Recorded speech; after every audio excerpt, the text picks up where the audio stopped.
کل آپ کو حلف نامے کے حوالے سے بتایا تھا، آیت نمبر 83 تھی غالباً یا 80 تھی، وَإِذَا أَخَذَ اللَّهُ مِيثَاقَ النَّبِيِّينَ والی، اس کے تحت جب ناظرہ ہم نے پڑھا تو یہ آپ کو بتایا تھا۔ اور اس سورۃ آل عمران میں آج کا جو درس ہے مختصر اس آیہ مبارکہ پہ ہے۔ سورۃ آل عمران کی آیہ نمبر 49 ہے۔ اس میں اللہ تعالیٰ نے سیدنا عیسیٰ علیہ السلام کی عظمت کا ذکر فرمایا، اور یہ عظمت جو ہے، شان، عظمت، فضیلت اللہ تعالیٰ نے ترتیب سے بیان فرمائی۔ کیا کیا اختیارات ہیں عیسیٰ علیہ السلام کو اللہ تعالیٰ نے دیے، ان کا ذکر خیر ہے۔ اسی سے پھر آپ آگے سمجھ لیں گے کہ ہمارے آقا کریم صلی اللہ علیہ وسلم کی عظمت، شان، رفعت کیا ہوگی جب سیدنا عیسیٰ علیہ السلام کی عظمت اور اختیار کو خدا تعالیٰ نے اس مقام پہ بیان فرمایا۔ اب یہاں دیکھیں اللہ تعالیٰ ارشاد فرماتا ہے وَرَسُولًا إِلَىٰ بَنِي إِسْرَائِيلَ أَنِّي قَدْ جِئْتُكُم بِآيَاتٍ مِّن رَّبِّكُمْ، اور رسول ہوگا بنی اسرائیل کی طرف یہ فرمانا ہوا کہ میں تمہارے پاس ایک نشانی لایا ہوں تمہارے رب کی طرف سے۔ یعنی سیدنا عیسیٰ علیہ السلام کی ولادت کا ذکر پہلے پیچھے اس کے، اور پھر عیسیٰ علیہ السلام کی عظمت کا ذکر اللہ تعالیٰ نے فرمایا کہ وہ رسول ہے بنی اسرائیل کی طرف، اور اس کو ہم نشانیں کیا کیا دی، اللہ تعالیٰ نے یہ ذکر یا فرمایا۔ پہلی یہ شان ہے عیسیٰ علیہ السلام کی قرآن پاک میں سورۃ آل عمران کی آیت نمبر 49 میں فرمایا انی اخلق لکم من الطین،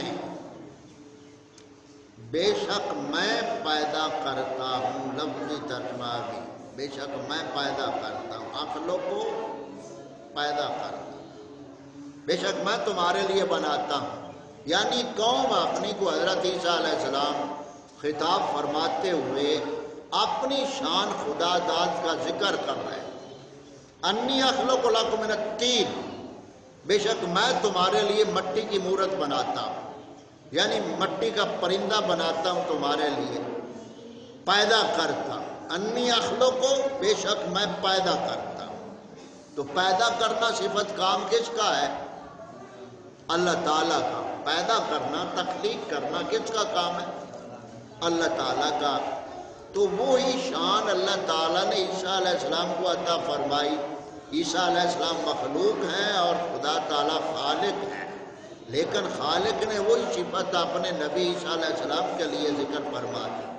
اب دوسرے مقام پہ جو وہابی لوگ ایتیں پڑھتے ہیں لا یخلقون ذبابا، لن یخلقوا الذبابا، یہ سورۃ حج کے آخر پہ وہ ذرا نکال لو تاکہ دونوں آیتوں کو آپ سمجھ سکیں۔ سورۃ حج 17واں سپارہ ہے، اس کے آخر پہ دیکھ لیں، یہ ایک ہی آیت سے آپ کو سارا مسئلہ سمجھ آ جائے گا۔ آخر پہ آیت دیکھو نا، آخر پہ سورۃ حج 17ویں سپارہ پہ، تو اس میں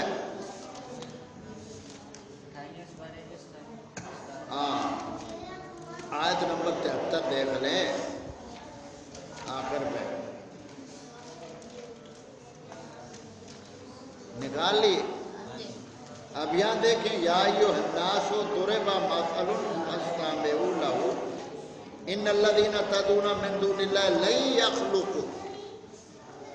یخلقوا ذبابا ولو اجتمعوا لہ، لن یخلقوا، وہ ایک مکھی پیدا نہیں کر سکتا۔ سمجھ آ رہی بات؟ اب کیا ہے، وہ جنہیں اللہ کے سوا تم پوجتے ہو ایک مکھی نہ بنا سکیں گے۔ یہ ایت وہابی پڑھیں گے اور کہیں گے نوجوانوں کو، سامعین کو، سننے والوں کو کہیں گے کہ دیکھو قرآن پاک فرما رہا ہے جن کو تم اللہ کے سوا پکارتے ہو، یہاں ترجمہ اعلیٰ حضرت نے کیا لکھا ہے؟ پوجتے ہو۔ تو جو مشرک تھے وہ بتوں کی پوجا کرتے تھے، پکارتے تھے تو ان کو معبود سمجھ کر پکارتے تھے، ان کی پوجا کرتے تھے۔ تو اعلیٰ حضرت نے ترجمہ لکھا، یہاں ترجمہ پڑھنے والا سمجھ سکتا ہے کہ یہ بات بتوں کی ہو رہی ہے، اور وابیوں نے یہاں ترجمہ کیا ہوا پکارتے ہو۔ پوجنے اور پکارنے کا فرق انہوں نے مٹایا۔ تو یہاں اب لفظ، جو لفظ پہ غور رکھنا ہے، وہ لفظ یہاں کیا ہے؟ لن یخلقوا ذبابا، وہ ایک مکھی نہیں پیدا کر سکتے۔ یہ ایت بھی پڑھیں گے اور عوام کو، نوجوانوں کو، بچوں کو، بچیوں کو ورغلانے کے لیے کہیں گے کہ دیکھو قرآن پاک فرما رہا ہے جن کو تم اللہ کے سوا پکارتے ہو، یعنی تم کہتے ہو یا غوث اعظم مدد، یا علی مشکل کشا مدد، یا غوث باولک زکریا، یا رسول اللہ انظر حالنا، تو تم جب ان کو پکارتے ہو وہ تو ایک مکھی نہیں بنا سکتے۔ آیت یہ پڑھیں گے، یعنی بات یہاں بتوں کی بیان ہو رہی ہے، اور انہوں نے یہ آیت نبیوں ولیوں کے اوپر فٹ کر کے اتنی اندھیر نگری پھیلائی ہوئی ہے کہ وہ تو ایک مکھی نہیں بنا سکتے۔ لن یخلقوا ذبابا، تو ساتھ آپ ان کو ساتھ یہ بھی دکھاؤ کہ یہ قرآن میں ہے انی اخلق لکم من الطین، انی اخلق لکم من الطین۔ عیسیٰ علیہ السلام فرما رہے ہیں، واحد متکلم مخاطب کا دیکھا، میں تمہارے لیے بناتا ہوں، میں تمہارے لیے پیدا کرتا ہوں، کیا؟ مٹی کا پرندہ۔ تو عیسیٰ علیہ السلام نے چمگادڑ کو بنایا مٹی سے، اور پھر کیا کیا؟ آگے عیسیٰ علیہ السلام کی عظمت اللہ تعالیٰ بیان فرماتا ہے کہ حیت طاہر ہے، میں تمہارے لیے ایک مٹی کی سی مورت بناتا ہوں، فَأَنفُخُ فِيهِ، پھر اس میں پھونک ماروں گا۔ کیا ماروں گا؟ پھونک ماروں گا۔ تو اللہ تعالیٰ فرماتا ہے وَنَفَخْتُ فِيهِ مِن رُوحِي، میں نے آدم میں اپنی روح کو پھونکا۔ تو پھونکنا تو رب کی صفت ہے، تو وہ عیسیٰ علیہ السلام فرما رہے ہیں پھر اس میں پھونک ماروں گا تو کیا ہوگا؟ فَيَكُونُ طَيْرًا بِإِذْنِ اللَّهِ، پس وہ اللہ کے امر سے زندہ ہو جائے گا۔ اب دیکھو یہاں اذن آ گیا نا، بِإِذْنِ اللَّهِ، اللہ کے امر سے، اللہ کے حکم سے۔ تو جہاں لکھا ہے لن یخلقوا ذبابا، وہاں رب کا اذن نہیں ہے، کیونکہ یہاں بات بتوں کی ہے اور یہاں بات رب کے پیارے کی ہے۔ تو یہ آگے دیکھیں، وَأُبْرِئُ الْأَكْمَحَ وَالْأَبْرَصَ وَأُحْيِي الْمَوْتَىٰ بِإِذْنِ اللَّهِ، اور میں شفا دیتا ہوں۔ وَأُبْرِئُ الْأَكْمَحَ، میں شفا دیتا ہوں۔ عیسیٰ علیہ السلام فرما رہے ہیں قرآن پاک میں شفا دیتا ہوں۔ تو شفا کون دیتا ہے؟ اللہ تعالیٰ۔ تو عیسیٰ علیہ السلام فرماتے ہیں میں شفا دیتا ہوں، تو معلوم ہوا کہ جو رب کے پیارے ہیں ان کا جو کام ہے وہ رب کا کام ہے۔ تو جو عیسیٰ علیہ السلام نے فرمایا میں شفا دیتا ہوں، تو مطلب یہ کہ یہ حقیقت میں اللہ تعالیٰ کی ہی شفا ہے۔ تو کہیں بتوں کے بارے میں بھی قرآن پاک نے فرمایا کہ بت شفا دیتے ہیں، بت دشمن ہیں اور پیارے پیارے ہیں۔ اور یہ صفتیں اور تصرف آپ بیان فرما رہے ہیں حضرت عیسیٰ علیہ السلام کے حوالے سے، وَأُبْرِئُ الْأَكْمَحَ وَالْأَبْرَصَ، اور میں شفا دیتا ہوں مادر زاد اندھے کو۔ مادر زاد اندھے کو کون شفا دیتا ہے؟ عیسیٰ علیہ السلام۔ مادر زاد اندھے کا مطلب کیا ہے؟ جمادرو جیڑا نبینا پیدا ہویا ہوگا، یعنی ماں دے پیٹوں ہی پیدا نہ ہویا ہے۔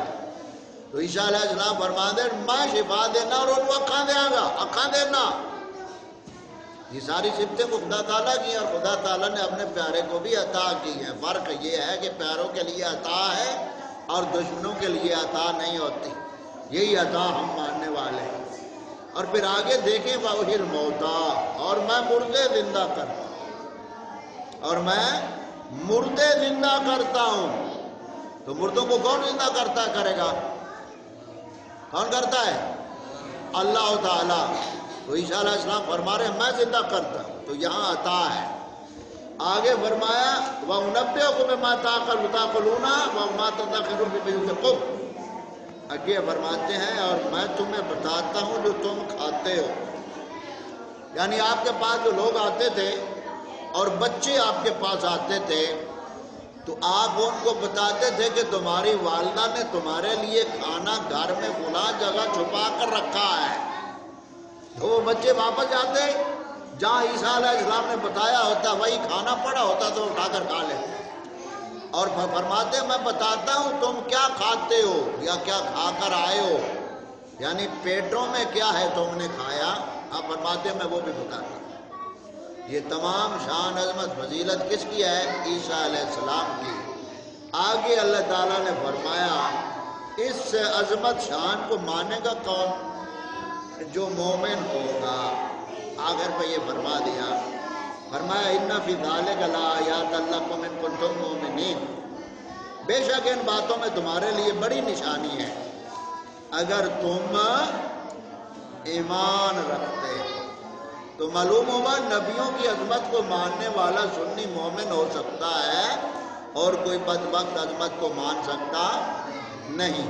اب جو کوئی ہمارے نبی کریم صلی اللہ علیہ وسلم کے بارے میں کہے کہ نبی کو اختیار کیا ہے، نبی کو دیوار کے پیچھے کا علم نہیں ہے، نعوذ باللہ اس طرح کی بکواسات کرے یا کہے کہ اللہ کے سوا کوئی مددگار نہیں، تو اسے پوچھو بدھو، قرآن پاک کہہ رہا ہے عیسیٰ علیہ السلام کی عطائی عظمت اور یہی ہم مانتے ہیں۔ یہ سب عظمتیں مان کر بھی ہم عیسیٰ علیہ السلام کو مخلوق مانتے ہیں۔ عیسائیوں نے عیسیٰ علیہ السلام کی یہ عظمتیں دیکھی تو رب کا بیٹا بنا دیا اور وہ مشرک ہو گئے۔ ہم نے یہ سب عظمتیں مانی ہے لیکن عیسیٰ علیہ السلام کو مخلوق ماننا ہے، رب تعالیٰ کا بیٹا نہیں ماننا ہے۔ تو سیدنا عیسیٰ علیہ السلام کا یہ شان مقام اتنا قرآن پاک نے تفصیل سے آیت 49 سورۃ آل عمران، یہ کبھی یہ سکولوں میں آپ کو بات کریں نا کوئی ٹیچر فرنیچر ہے تو قرآن پاک وہاں کیونکہ انہوں نے رکھے ہوئے دلیل دے رہے ہیں قرآن پاک کے، تو یہ اٹھا کر سامنے رکھ دینا اور کہنا سر جی اے ایت پاک دا سانو مطلب ذرا سمجھا دے۔ جدو ساریاں گلاں وچ آن گیا ادو پوچھنا انہوں نے سر جی یہ تو شرک نہیں سارا ہو رہا بھی یہ صفتاں تے ساریاں اللہ تعالیٰ دیاں تے قرآن پاک نے عیسیٰ علیہ السلام کی ساریاں بیان کر دیتی ہیں، تو پھر وہ پتہ سٹے گا نہیں عیسیٰ علیہ السلام تو زندہ نے نا، تو زندہ سے کیا مانگنا، زندہ سے مانگ سکتے، وہ تو زندہ ہے۔ اب ان سے پوچھو بے وقوف عیسیٰ علیہ السلام کو یہ عظمت ملی کیسے؟ وہی جو کل والا درس ہے وہ دوبارہ ذہن میں رکھ لینا، وَإِذَا أَخَذَ اللَّهُ مِيثَاقَ النَّبِيِّينَ، اللہ تعالیٰ فرماتا ہے نبیوں جو تمہیں دوں گا اس کی تصدیق میرا محبوب کرے گا۔ تو عیسیٰ علیہ السلام کو عظمت ملی تو محبوب کی اس تصدیق کے بدلے ملی، تو عیسیٰ علیہ السلام کے آقا ہیں محمد پاک صلی اللہ علیہ وآلہ وسلم۔ سب نبیوں کو جو مقام و مرتبہ ملا ہے وہ ہمارے آقا کریم صلی اللہ علیہ وسلم کی نسبت سے ملا ہے، اور صحابہ اور اہل بیت کو جو مقام و مرتبہ ملا ہے وہ آقا کریم صلی اللہ علیہ وسلم کی غلامی سے ملا ہے۔ تو یہ آج کا درس ہمارا اس سورۃ آل عمران سے جو تھا مکمل ہوا، اور کل سے انشاءاللہ تعالی ہم پیچھے آخری 2 پارے پڑھے تھے اور کل سے پھر 28 پارے کو ہم شروع کریں گے انشاءاللہ تعالی۔ تو یہ آج کا درس ناظرے کا آپ نے اختتام کو پہنچا، کیونکہ یہ باتیں رکوع میں جو ضروری چیزیں ہوتی ہیں وہ بتانا آپ کے لیے میں ضروری سمجھتا ہوں اور آپ کو ذہن نشین بھی رکھنا چاہیے۔ سمجھ آ گئی؟ بیٹا سیدھے بیٹھو، توجہ، آپ چھوٹے بچے توجہ کرو۔ آج سے میرا خیال ہے آپ کی چھٹیاں ختم ہو گئی ہیں اور آپ کو تو سست نظر آ رہا ہے، آپ کو تو چست ہونا چاہیے تھا بھئی آپ کی چھٹیاں مک گئی ہیں، آپ کی چھٹیاں مک گئی ہیں، آپ کو خوش ہونا چاہیے تھا، لیکن لگتا ہے آپ خوش نہیں ہیں، خوش ہیں، آپ منزل کی طرف بڑھ رہے ہیں، منزل آپ سے آگے دوڑ رہی ہے۔ آدمی جس منزل کی طرف بڑھے، منزل تو قریب ہوتی ہے نا، لیکن آپ کیسی منزل کے راہی ہیں کہ جیسے جیسے منزل کی طرف آپ جاتے ہیں منزل آگے آگے دوڑ رہی ہے۔ تو بہرحال چلو بیٹا اب توجہ کرو۔